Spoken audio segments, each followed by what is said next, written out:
राम, लक्ष्मण और सीता अपनी कुटिया के बाहर शांत जीवन बिता रहे हैं। सीता फूल चुन रही हैं, जबकि राम और लक्ष्मण वन की सुरक्षा का ध्यान रखते हैं।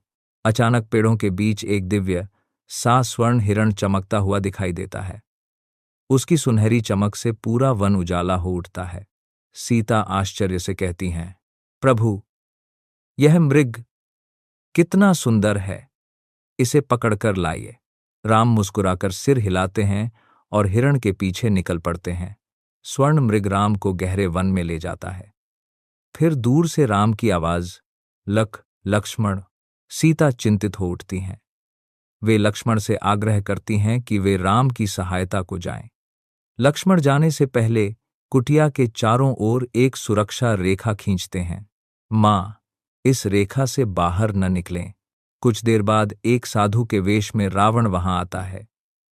उसकी आवाज शांत पर इरादा गहरा, देवी, भिक्षा दीजिए। सीता दान के लिए आगे बढ़ती हैं, पर सुरक्षा रेखा उन्हें रोकती है। रावण उन्हें दया और धर्म की याद दिलाता है।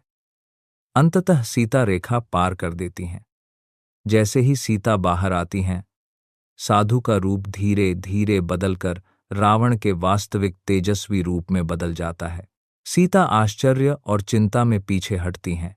रावण विनम्र परंतु दृढ़ स्वर में कहता है, देवी, मैं आपको अपने राज्य लंका ले जा रहा हूं।